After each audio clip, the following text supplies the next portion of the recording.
Hi, my name's Rhiannon. I'm from the Children's Society. I'm the area manager overseeing 11 services and programmes for young people in London.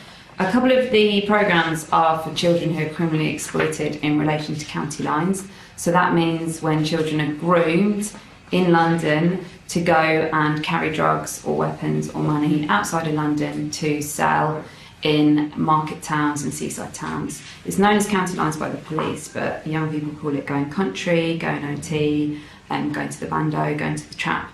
And although I use the word sell there, actually at the Children's Society we would always say that the children are being exploited, because it's not real work and it's not a real way to make money. And actually the real money that's being made is by the organised crime groups that are getting children to carry drugs and weapons and money all over the country for them. So why are children becoming exploited in this way? Firstly, what's really important to know is that this is not a new problem. It's actually been going on for a long time, and although there's been a bit of moral outrage in the papers recently about it and on television, actually we should have, as a society, been protecting these children for a long, long time. So why do children become exploited in this way? So the first thing that we see so commonly across nearly all the children that we work with is poverty. So these children are from backgrounds where mum or dad is struggling to put food on the table. They're from areas that are very, very impoverished. They might have overcrowding, so 5 children living in a 2-bedroom house with mum and dad. So if the child is offered £200 or £300 to essentially go missing for a week and to have to give out packets to people in Margate or Southend, for a young person that's a lot of money. So £300 might be a lot of money for a week's what they see it as work, but we obviously see it as exploitation. But actually the real money that's being made is far higher up the food chain.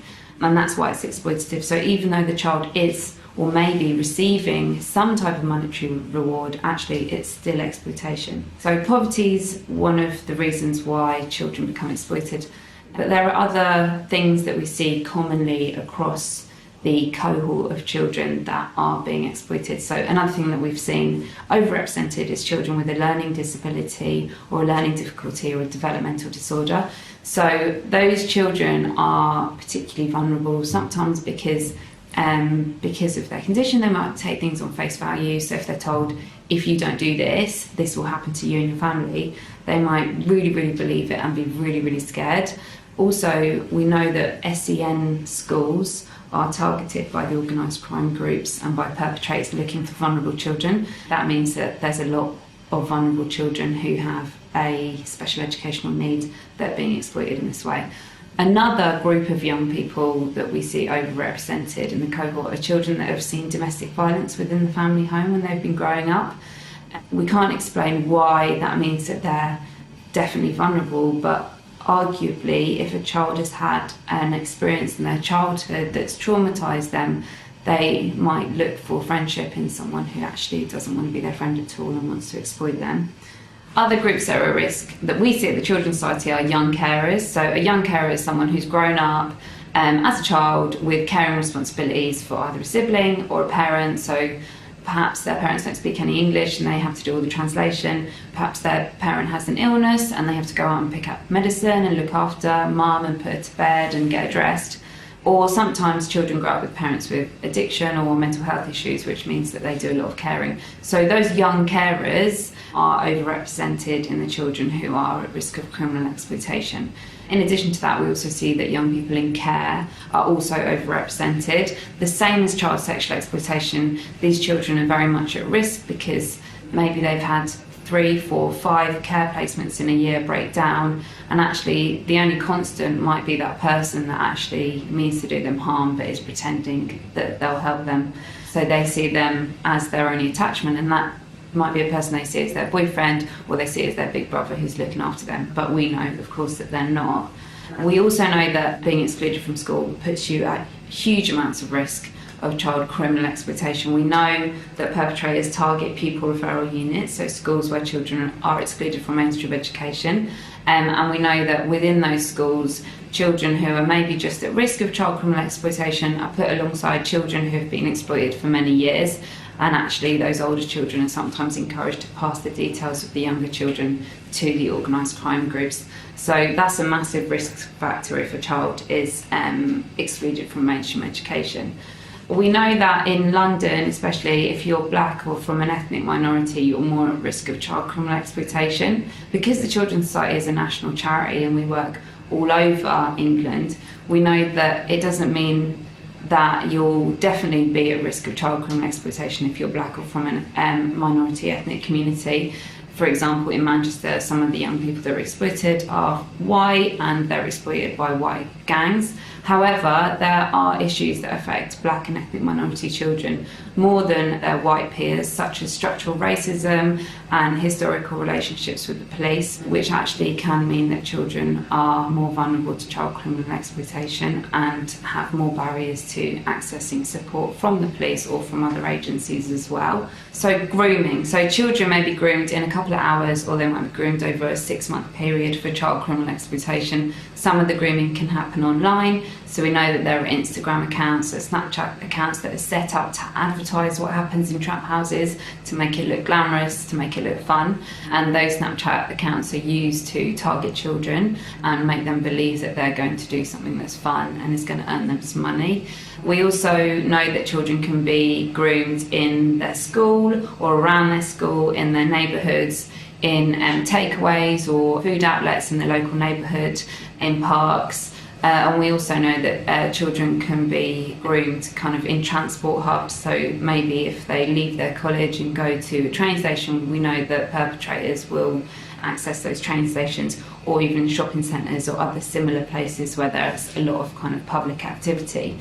At the Children's Society, what we do then is try and talk to those contexts, so those parks and shopping centres and schools, to make sure that they're really able to recognise what child exploitation is and spend time thinking about how to effectively safeguard and protect children within those areas, whether it's a chicken shop or a school or a bus station. So the grooming itself happens through a few stages. So the young person's targeted, so like I said, that could be online, or it could be kind of at school, or it could be in the community. So the young person's targeted.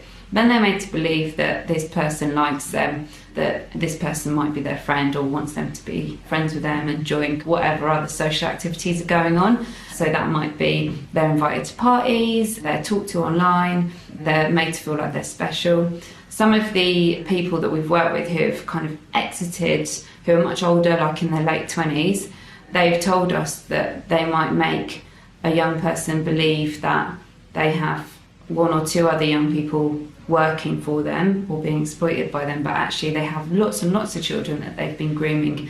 So these young people really believe that they're special, that they're part of a family or a brotherhood, whereas in actual fact they're completely disposable.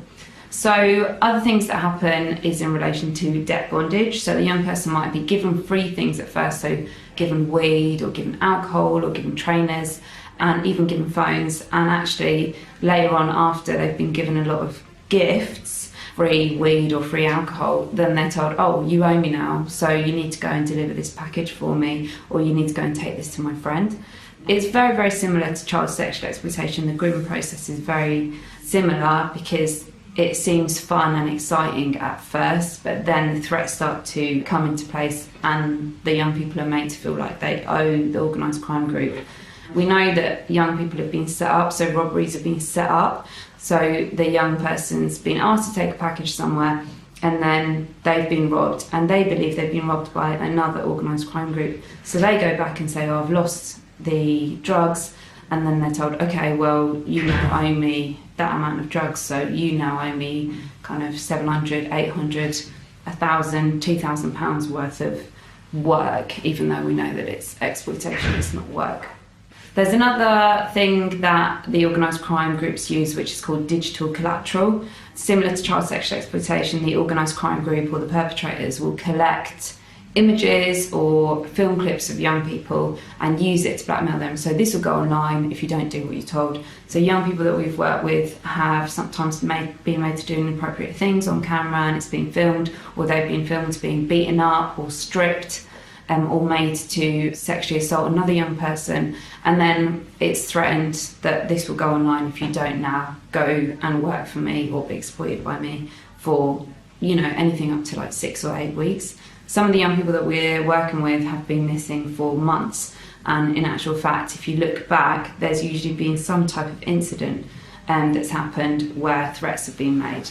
So in relation to threats, people don't really understand how many threats are being made against these children. So if you're hanging out with a group of people and you know that they will stab someone to kind of punish them or as a threat, then if you witness that stabbing, you will know, okay, they could do that to me. So even by witnessing what the organised crime group do and the types of violence that they do, that makes a young person feel scared.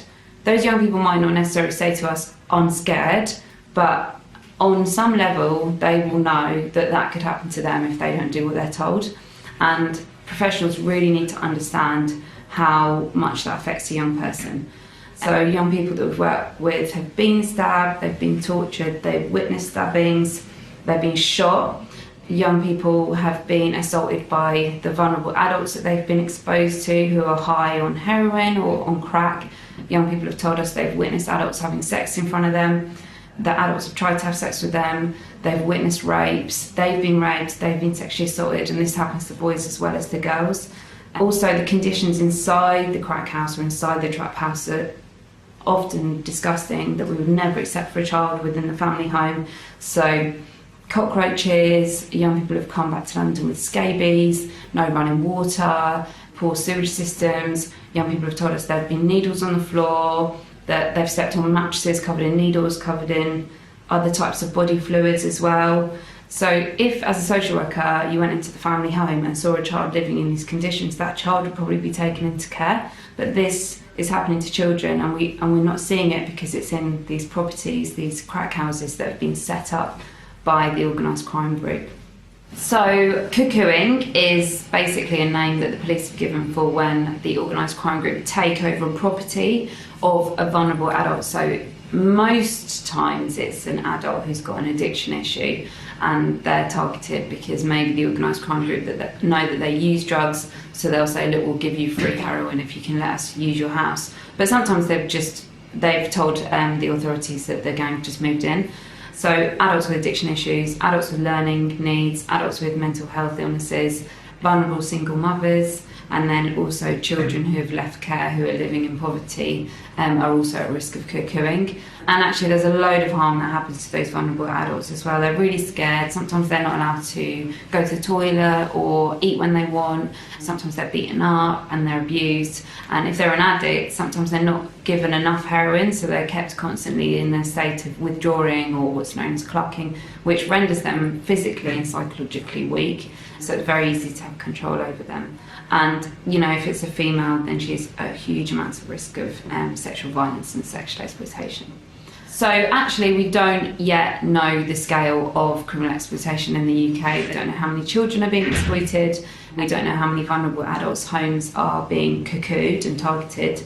We do know that every single police force is reporting it, and all the major cities are reporting their organised crime groups are exporting children, trafficking children out of the cities, and all of the county police forces say that London or Liverpool or Birmingham gangs are moving in, and also local children and local vulnerable adults are being exploited. So we don't yet know the scale, but it's far bigger than Rotherham. It's far bigger than any of the huge scale child sexual exploitation cases that we've seen. It's much bigger than that. And actually we need to make sure that people working alongside us are able to spot the signs so that those children can be counted as being at risk. So at the Children's Society, there's a lot of reasons why children have ended up in this situation. And when I'm asked what we need to do as a society, one of the big things that I think about is funding for youth services. So we know that the cuts have led to a closure of a lot of youth services, which means that children are congregating in places where there are no trusted adults and no people that they can speak to if they think that something is wrong. So that's what's called designated safeguarding leads. There's no designated safeguarding lead in a chicken shop or in a park or in a neighbourhood that's going to be able to safeguard children and protect children when they are being targeted.